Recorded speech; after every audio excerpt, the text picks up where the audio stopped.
బంధుల వివాహానికి హాజరైందుకు సీఎం రేవంత్ రెడ్డి రాజస్థాన్లోని జైపూర్కు వెళ్లారు. జైపూర్ ఎయిర్పోర్టుకు చేరుకున్న రేవంత్ రెడ్డికి రాజస్థాన్ పీసీసీ అధ్యక్షుడు గోవింద్ సింగ్, సీఎల్పీ నేత తికారం జల్లి, ఎమ్మెల్యే అమిత్ చరణ్ తదితరులు స్వాగతం పలికారు. కాగా వివాహ కార్యక్రమం అనంతరం సీఎం ఢిల్లీకి వెళ్లనున్నారు. ఇక రేపు ఎల్లుండి ఏఐసీసీ పెద్దలతో కలిసి మంత్రివర్గ విస్తరణ, నామినేటెడ్ పోస్టుల భర్తీపై చర్చించనున్నారు.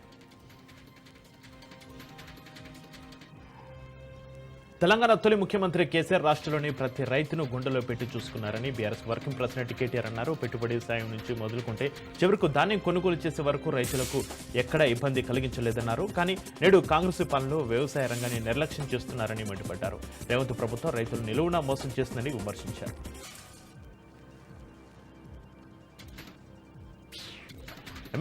ఎమ్మెల్యేల శిక్షణా తరగతులకు వెళ్లవద్దని కేటీఆర్ తన పార్టీ ఎమ్మెల్యేలకు పిలుపునిచ్చారని, దీంతో బీఆర్ఎస్ మానసిక స్థితి ఏమిటో తెలుస్తుందని మంత్రి శ్రీధరబాబు విమర్శించారు. కొత్తగా ఎన్నికైన ఎమ్మెల్యేలకు ఈ రోజు నుంచి ప్రభుత్వ శిక్షణా తరగతులను నిర్వహిస్తుంది. కేటీఆర్ ఆశల పలికిలో ఉన్నారని, అందుకే 4 ఏళ్లలో అధికారం వస్తుందని పగటి కలలు కంటున్నారని విమర్శించారు. ఎమ్మెల్యేల శిక్షణా తరగతులకు రావద్దని కేటీఆర్ చెప్పడం విడ్డూరంగా ఉందన్నారు. మళ్లీ బీఆర్ఎస్ అధికారంలోకి వస్తుందా అని ఎద్దేవా చేశారు. తెలంగాణ తల్లి విషయంలో కావాలని రాజకీయం చేస్తున్నారని ధ్వజమెత్తారు.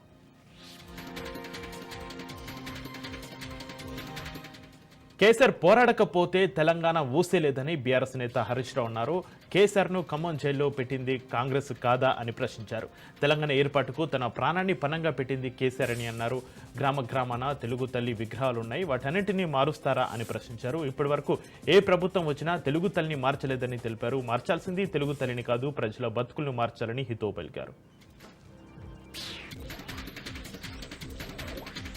వైసీపీ పాలనలో దెబ్బతిన్న రాష్ట్ర అభివృద్ధికి అధికార యంత్రాంగం హార్డ్ వర్క్ చేయడం సరిపోదని, స్మార్ట్ వర్క్ కావాలని, తద్వారా ఆశించిన సత్ఫలితాలు పొందవచ్చని ఏపీ సీఎం చంద్రబాబు నాయుడు సూచించారు. కలెక్టర్ల కాన్ఫరెన్స్కు ఆయన అధ్యక్షత వహించారు. ప్రభుత్వ పాలసీల అమలులో, ప్రజా సమస్యల పరిష్కారంలో కలెక్టర్లు, అధికారులే కీలకమన్నారు. భూ కబ్జాలు, ఇసుక, గంజాయి, డ్రగ్స్, ఎర్రచంద్రం, రేషన్ బియ్యం అక్రమ రవాణాలను అరికట్టాల్సి ఉందన్నారు. ఇందుకోసం కలెక్టర్లు, అధికారులు కఠినంగా వ్యవహరించి 2-3 నెలలు అరికట్టాలన్నారు. ఇప్పుడు పోర్టులు, సెజ్లను కూడా ఆక్రమిస్తున్నారని, భూ కబ్జాల నియంత్రణకు కొత్త చట్టం తెచ్చామని చంద్రబాబు అన్నారు. వైసీపీ పాలనలో సినిమా టికెట్ల దగ్గర నుంచి ఇసుక దోపిడీ దాకా అక్రమాలు చేస్తే ఇంతమంది ఐఏఎస్ అధికారులు, బ్యూరోక్రాట్లు ఎందుకు అభ్యంతరం తెలపలేదంటూ డిప్యూటీ సీఎం పవన్ కళ్యాణ్ నిలదీశారు. ఏపీ కలెక్టర్ల కాన్ఫరెన్స్ లో ఆయన పాల్గొన్నారు. ఉన్నత చదువులు చదివి ఉన్నతాధికారులైన వారికి గత ప్రభుత్వ అక్రమాలపై ప్రేక్షక పాత్ర వహించడం ఆశ్చర్యం కలిగించిందన్నారు. పాలన వ్యవస్థ విఫలమైతే శ్రీలంక వంటి సంక్షోభం ఎదురవుతుందని, ప్రజలు తిరగబడతారని హెచ్చరించారు. వైసీపీ విధ్వంసక పాలన కారణంగా రాష్ట్రం ఇప్పటికే 10 లక్షల కోట్లు అప్పుల పాలైందని, కనీసం జీతాలు కూడా ఇవ్వలేని పరిస్థితి ఏర్పడిందని పవన్ కళ్యాణ్ అన్నారు. వైసీపీ కీలక నేత పేర్ని నానికి ఊహించని షాక్ తగిలింది. రేషన్ బియ్యం అక్రమాలపై సివిల్ సప్లై అధికారి కోటిరెడ్డి ఫిర్యాదు మేరకు తాజాగా పేర్ని నాని సతీమణి జయసుధపై పోలీసులు కేసు నమోదు చేశారు. గత ప్రభుత్వం హయాంలో నాని తన భార్య జయసుధ పేరిట గోదాం నిర్మించిన పేర్ని నాని సివిల్ సప్లై శాఖకు అద్దెకు ఇచ్చారు. అయితే తాజాగా రేషన్ బియ్యం స్టాక్లో అవకతవకలను అధికారులు గుర్తించారు. ఇప్పటి వరకు దాదాపు 185 మెట్రిక్ టన్నుల రేషన్ బియ్యం మాయమైనట్లుగా తేలింది. అయితే పౌర సరఫరాల శాఖ అధికారి కోటిరెడ్డి ఫిర్యాదు మేరకు జయసుధపై పోలీసులు కేసు నమోదు చేశారు. అధికారంలోకి వచ్చిన 6 నెలలకే ఎప్పుడు చూడని వ్యతిరేకత కూటమి ప్రభుత్వంపై కనిపిస్తుందని వైసీపీ అధినేత జగన్ అన్నారు. ఏపీ సీఎం చంద్రబాబు అబద్దాలు, మోసాల పట్ల ప్రజలు ఆగ్రహంతో ఉన్నారని తెలిపారు. అందుకే డైవర్షన్ పాలిటిక్స్ చేస్తున్నారని, ప్రతి నెల ఒక అంశాన్ని పట్టుకుని ప్రజలను తప్పుదోవ పట్టిస్తున్నారని ఆరోపించారు. ఉమ్మడి ప్రకాశం జిల్లా నేతలతో తాడేపల్లిలోని వైసీపీ కేంద్ర కార్యాలయంలో వైఎస్ జగన్ సమావేశమయ్యారు. పార్టీలో ప్రతి ఒక్కరికి సోషల్ మీడియా అకౌంట్ ఉండాలని, అన్యాయం జరిగితే దాని ద్వారానే ప్రశ్నించాలని సూచించారు. జగిత్యాల జిల్లా సారంగపూర్ కస్తూర్బా బాలికల పాఠశాలలో 6 విద్యార్థులు అనారోగ్యానికి గురయ్యారనే వార్త ఆందోళన కలిగిస్తుందని ఎమ్మెల్సీ కవిత అన్నారు. ప్రతిరోజు రాష్ట్రంలో ఏదో ఒక చోట ఫుడ్ పాయిజన్తో విద్యార్థులు ఆసుపత్రిలో పాలవడంతో సంక్షేమ పాఠశాలలో చదువుతున్న విద్యార్థుల తల్లిదండ్రులు వారి పిల్లల క్షేమం పట్ల భయాందోళన నెలకొందని ఆవేదన వ్యక్తం చేశారు. కనీసం పిల్లలకు నాణ్యమైన ఆహారం అందించకపోవడం ప్రభుత్వ చేతకనితనానికి నిదర్శనంగా మారిందని ఎమ్మెల్సీ కవిత విమర్శించారు. విద్యాశాఖ మంత్రిగా ఉన్న సీఎం రేవంత్ రెడ్డి ఏడాది కాలంలో విద్యార్థుల సమస్యలను తీసుకోలేదని మండిపడ్డారు. ముఖ్యమంత్రి రేవంత్ రెడ్డి తక్షణమే సంక్షేమ పాఠశాలను సందర్శించాలని, వాటి పరిస్థితులపై సమీక్ష చేసి ఇలాంటి పరిస్థితులు పునరావృతం కాకుండా చర్యలు చేపట్టాలని కవిత డిమాండ్ చేశారు. రాష్ట్రంలోని హాస్టల్లో జరుగుతున్న వరుస ఫుడ్ పాయిజన్ ఘటనలపై మహిళా కార్పొరేషన్ సహకార అభివృద్ధి చైర్మన్ బండ్రు శోభరాణి ఆగ్రహం వ్యక్తం చేశారు. వరుస హాస్టల్ ఫుడ్ పాయిజన్ ఘటనలతో కుట్రకోణం దాగి ఉందని అనుమానం వ్యక్తం చేశారు. ఈ కుట్రకోణంలో బీఆర్ఎస్ నాయకులదే కీలక పాత్ర అని ఆరోపణలు చేశారు. గత హాస్టల్ పాలకులైన ఆర్ఎస్ ప్రవీణ్ కుమార్ పైనే అనుమానాలు ఉన్నాయని అన్నారు. అనంతరం పిల్లల జీవితాలతో ఆడుకుంటామంటే కఠిన చర్యలు తప్పవని శోభరాణి హెచ్చరించారు. కాంగ్రెస్ నాయకులు 1969 నుంచి తెలంగాణకు వెన్నుపోటు పొడుస్తూనే ఉన్నారని ఎమ్మెల్యే మాధవరం కృష్ణారావు అన్నారు. కుక్కటిపల్లిలోని తెలంగాణ తల్లి విగ్రహానికి ఆయన పాలాభిషేకం చేశారు. కేసీఆర్ ఆమరణ నిరాహార దీక్ష ఎంతోమంది అమరవీరుల త్యాగంతోనే తెలంగాణ ఏర్పడిందని అన్నారు.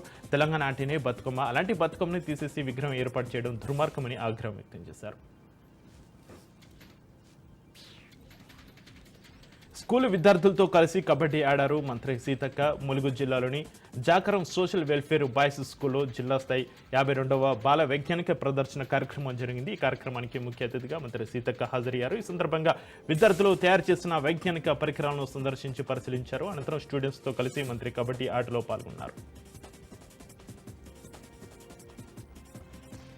ఇక వచ్చే ఏడాది జరగనున్న ఢిల్లీ అసెంబ్లీ ఎన్నికల్లో కాంగ్రెస్ పార్టీతో పొత్తుతో ఆప్ బరిలోకి దిగబోతుందంటూ వెలువడుతున్న ఊహాగానాలపై ఆ పార్టీ అధినేత అరవింద్ కేజ్రీవాల్ స్పందించారు. కాంగ్రెస్ ఆప్ పొత్తు ఊహాగానాలను ఆయన తోసిపుచ్చారు. ఢిల్లీ అసెంబ్లీ ఎన్నికల్లో ఆప్ ఒంటరిగా బరిలోకి దిగుతుందని ఆయన పునరుద్ఘాటించారు. సొంత బలంతో ఎన్నికల్లో పోరాడతామని, హస్తం పార్టీతో ఎలాంటి పొత్తుకు అవకాశం లేదని స్పష్టం చేశారు.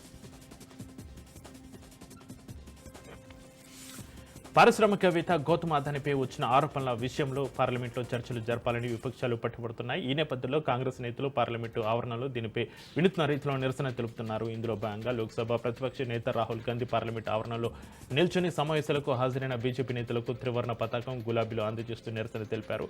అదే సమయంలో కేంద్ర రక్షణ శాఖ మంత్రి రాజ్నాథ్ పార్లమెంట్లోకి వెళ్తుండగా రాహుల్ గాంధీ ఇతర నేతలు ఆయన వద్దకు వచ్చి జాతీయ జెండా గులాబీని ఆయనకు ఇచ్చారు.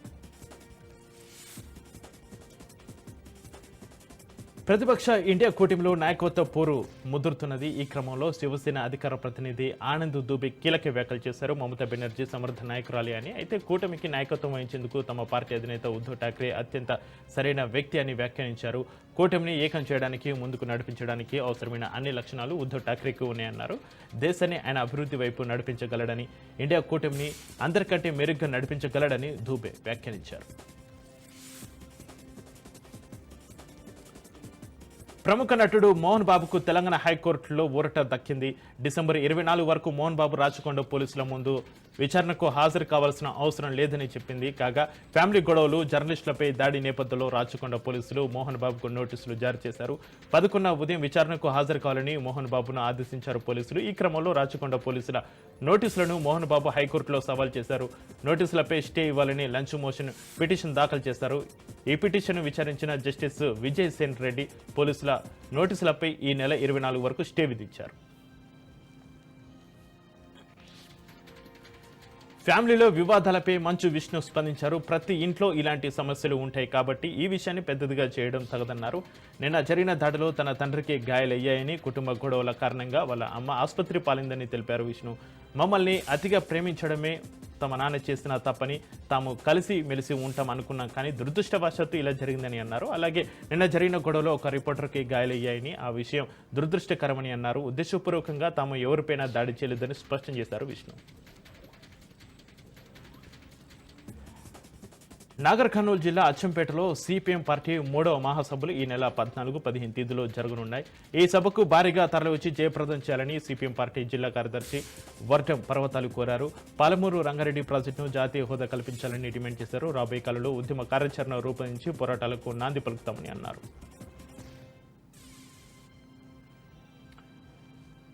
తిరుపతి జిల్లా రేణిగుంట మండలంలోని గురుకుల పాఠశాలలో విద్యార్థులకు అవస్థలు తప్పడలేదు. విద్యార్థులకు సరిపడా మరుగుదొడ్లు లేక తీవ్ర ఇబ్బందులు పడుతున్నారు. కనీసం ఉన్న వాటిని కూడా శుభ్రం చేయకపోవడంతో అవస్థలు పడుతున్నారు. అసహాయ పరిస్థితుల్లో దాహం వేస్తున్నా నీరు తాగలేని పరిస్థితి ఏర్పడింది. తగినన్ని మరుగుదొడ్లు లేకపోవడంతో ఎక్కువ సమయం మూత్రాన్ని ఆపుకోవడం వల్ల విద్యార్థులు అనారోగ్యం పాలవుతున్నారని విద్యార్థుల తల్లిదండ్రులకు వైపు ఆవేదన వ్యక్తం చేస్తున్నారు. నిజామాబాద్లో ఫ్లెక్సీలు కలకలం రేపుతున్నాయి. పర్యాటక రంగంపై రెడ్ టేపిజం అంటూ పట్టణంలోని ప్రధాన కూడల్లోని ఫ్లెక్సీలు వెలిశాయి.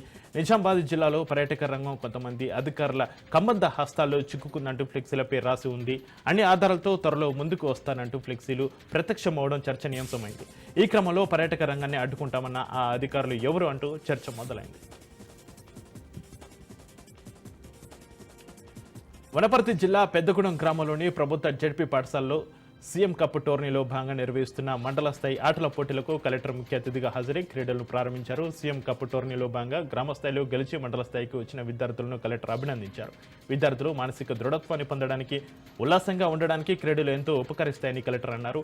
పోటీల్లో గెలుపోటములు సహజమని, వాటిని అనుభవంగా తీసుకుని ఇంకా ముందుకు వెళ్లేందుకు ప్రయత్నించాలని విద్యార్థులకు కలెక్టర్ సూచించారు. పార్లమెంటు సమావేశాలపై భువనగిరి ఎంపీ చామల కిరణ్ కుమార్ రెడ్డి ఘాటి వ్యాఖ్యలు చేశారు. 10 రోజులుగా పార్లమెంటు సమావేశాలు జరగకుండా ఇండియా కూటమి నేతలు అడ్డుకుంటున్నారని, తమపై దుష్ప్రచారం చేస్తున్నారని మండిపడ్డారు. ఆదాని అంశం, సంబల్, మణిపూర్ అంశాలపై సభలో చర్చిద్దామని అనుకున్నాం, కానీ కావాలని వాళ్ళు సభను వాయిదా వేస్తున్నారని ధ్వజమెత్తారు. జయశంకర్ భూపాలపల్లి జిల్లా గిరిజన బాలికల ఆశ్రమ పాఠశాల హాస్టల్ను కలెక్టర్ రాహుల్ శర్మ ఆకస్మికంగా తనిఖీ చేశారు. హాస్టల్లో విద్యార్థులకు అందిస్తున్న ఆహార సామాగ్రిని పరిశీలించారు. విద్యార్థులకు అందిస్తున్న ఆహారం గురించి హాస్టల్ ప్రిన్సిపల్ని అడిగి తెలుసుకున్నారు. విద్యార్థులకు నాణ్యమైన ఆహారం అందించాలని, హాస్టల్ విద్యార్థులకు అన్ని వసతులు కల్పించాలని తెలిపారు. వికారాబాద్ జిల్లా పరిగి మండలంలోని గిరిజన బాలికల పాఠశాల మహాత్మా జ్యోతిరావు పూలే బాలికల పాఠశాలను జిల్లా కలెక్టర్ ఆకస్మికంగా తనిఖీ చేశారు. ఈ సందర్భంగా వంటగదిని, విద్యార్థులకు అందించే బియ్యాన్ని పరిశీలించారు. వంట కోసం, తాగునీటి కోసం నాణ్యతను పరిశీలించేందుకు 12,000 H2S టెస్ట్ వైల్ కొనుగోలు చేయడం జరిగిందని తెలిపారు. వంట చేసేటప్పుడు విద్యార్థులకు భోజనం వడ్డించే క్రమంలో చేతులు శుభ్రంగా కడుక్కోవాలని సిబ్బందికి సూచించారు. వసతి గృహాలకు సరఫరా చేస్తున్న బియ్యం బాగులేనట్లయితే తిరిగి పంపించాలని కలెక్టర్ అధికారులకు ఆదేశించారు. మంచిర్యాల జిల్లా జన్నారం తహసీల్దార్ కార్యాలయం ముందు విద్యార్థులు, ఎన్ఎస్ఎఫ్ విద్యార్థి సంఘ నాయకులు ధర్నాకు దిగారు. విద్యారంగ సమస్యల పరిష్కారం కోరుతూ తహసీల్దార్ కార్యాలయ సిబ్బందికి వినతి పత్రం అందించారు. రాష్ట్రంలో నెలకొన్న విద్యారంగ సమస్యలపైన ఫీజు రియంబర్స్మెంట్, స్కాలర్షిప్లను వెంటనే చెల్లించాలి. నవతరం స్టూడెంట్ ఫెడరేషన్ అధ్యక్షుడు నీరెడ్డి రామ్ ప్రసాద్ డిమాండ్ చేశారు. సంక్షేమ వసతి గృహాల్లో వసతులు కల్పించి ఫుడ్ సేఫ్టీ అధికారులచే తరచూ తనిఖీలు చేయించాలని కోరారు. గుంటూరు జిల్లాలో ధూళిపాల నరేంద్ర అభినందన సభ నిర్వహించనున్నారు. డిసెంబర్ 13న నగరంలో అభిమానుల ఆధ్వర్యంలో ఆత్మీయ సన్మానం జరగనుంది. 30 ఏళ్ల రాజకీయ ప్రస్థానంలో ధూళిపాల నరేంద్ర మచ్చలేని నేతగా ఎదిగారని టీడీపీ రాష్ట్ర కార్యదర్శి హరిబాబు అన్నారు. వైసీపీ అధికారంలో ఉన్నప్పుడు తీవ్రమైన ఇబ్బందులు పెట్టినా జంకలేదన్నారు. రైతుల సంక్షేమమే ధ్యేయంగా సంఘం డైరీని వృద్ధి చేసి రైతుల కుటుంబాలకు అందించిన ఘన నేత ధూళిపాల నరేంద్ర అని కొనియాడారు. కర్నూలు జిల్లా ఎమ్మెగనూరు మున్సిపాలిటీలో ఇంజనీరింగ్ కార్మికుల సమ్మె కొనసాగుతుంది. గత 30 ఏళ్లుగా ఇంజనీరింగ్ విభాగంలో పనిచేస్తున్న కార్మికులకు ఎటువంటి ప్రయోజనం ఉండడం లేదని కార్మికులు ఆందోళనకు దిగారు. పనికి కనీస వేతనం ఇవ్వాలని, కాంట్రాక్టు ఉద్యోగులను పర్మనెంట్ చేయాలని డిమాండ్ చేస్తున్నారు. ప్రభుత్వం తమ న్యాయమైన సమస్యను పరిష్కరించాలని కార్మికులు కోరారు. మేడ్చల్ జిల్లా బండ్లగూడలోని రాజు గృహకల్ప వద్ద ఉన్న అంబేద్కర్ విగ్రహానికి అవమానం జరిగింది. మద్యం మత్తులో యువకుడు వీరంగం సృష్టించాడు. బూతులు మాట్లాడుతూ వీడియో చిత్రీకరించి వివాదాలకు దారితీశాడు. నిందితుడు రాజ్ కుమార్పై కఠిన చర్యలు తీసుకోవాలని దళిత సంఘాలు కీసరా పోలీస్ స్టేషన్లో ఫిర్యాదు చేశాయి. వీడియో ఆధారంగా కేసు నమోదు చేస్తున్న పోలీసులు దర్యాప్తు చేస్తున్నారు.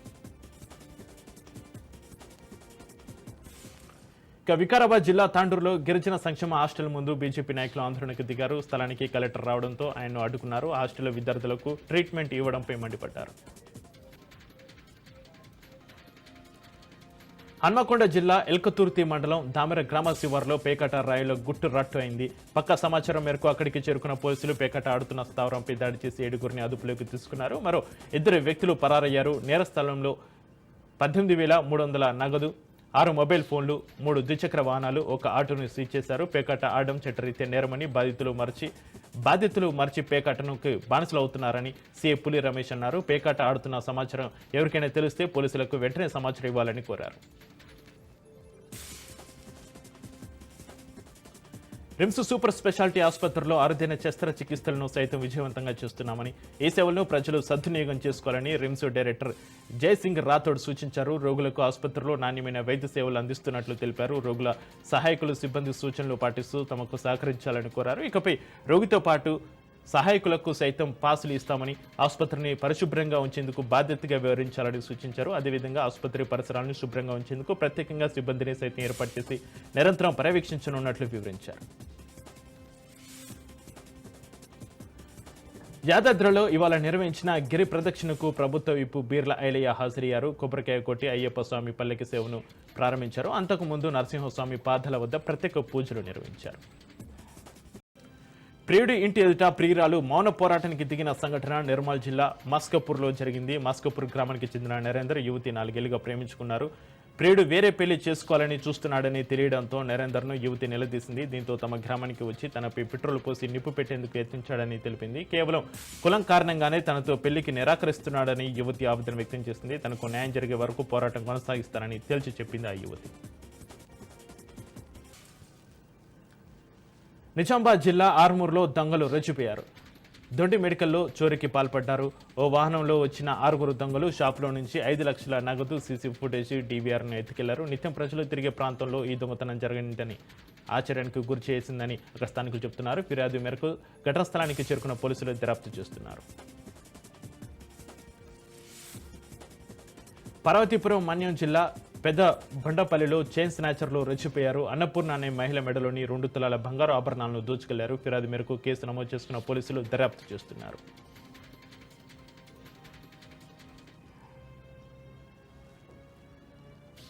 ఛత్తీస్గఢ్ బీజాపూర్ జిల్లాలో గత వారం రోజులుగా పోలీసులకు నక్సల్స్ మధ్య ఎన్కౌంటర్ జరుగుతుంది. తాజాగా బీజాపూర్లోని పెద్ద కొర్మ ముంగ అడవుల్లో డీఆర్జీ సైనికులకు నక్సలైట్లకు మధ్య భీకర ఎన్కౌంటర్ జరుగుతుంది. నక్సలైట్ల అగ్ర నాయకులు ఉన్నారనే సమాచారంతో భద్రతా బలగాలు భారీ ఆపరేషన్ నిర్వహించారు. ఈ ఆపరేషన్లో ఒక నక్సలైట్ మృతి చెందినట్టుగా సమాచారం. అదే ప్రాంతంలో ఐడీ బ్లాస్ట్తో 2 డీఆర్జీ సైనికులు గాయపడ్డారు. ఎల్బీనగర్ నియోజకవర్గం లింగోజిగూడ డివిజన్లో పెను ప్రమాదం తప్పింది. Green park colony road number 6లో డ్రైనేజీ పనుల కోసం తవ్విన నాలలో ప్రమాదవశాత్తు స్థానికుడు 2-వీలర్ వాహనంతో సహాపడ్డాడు. సమయస్ఫూర్తితో వ్యవహరించిన స్థానికులు ప్రాణాలతో కాపాడారు. మరమ్మతులు చేస్తామని 3 నెలల క్రితం నాలా ఓపెన్ చేశారని, కానీ ఇప్పటివరకు దాన్ని పూర్తి చేయలేదని స్థానికులు మండిపడ్డారు. పలుమార్లు సంబంధించిన అధికారులకు విన్నవించుకున్నా పట్టించుకోలేదని ఆగ్రహం వ్యక్తం చేశారు. ఇప్పటికైనా అధికారులు స్పందించి నాలా పనులు పూర్తి చేయాలని కోరారు. హైదరాబాద్ ఉప్పల్లో దారుణం జరిగింది. సాయిరాం కాలనీలో నివాసం ఉంటున్న దంపతులు ఆత్మహత్యానికి పాల్పడ్డారు. ఇంట్లో నుంచి దుర్వాసన రావడంతో స్థానికులు పోలీసులకు ఫిర్యాదు చేశారు. సంఘటన స్థలానికి చేరుకున్న పోలీసులు మృతదేహాలను పోస్టుమార్టం నిమిత్తం ఆసుపత్రికి తరలించారు. దీర్ఘకాలిక అనారోగ్య సమస్యలతో బాధపడుతుండటంతోనే ఆత్మహత్యకు పాల్పడ్డారని స్థానికులు తెలిపారు. కేసు నమోదు చేసుకున్న పోలీసులు దర్యాప్తు చేపట్టారు.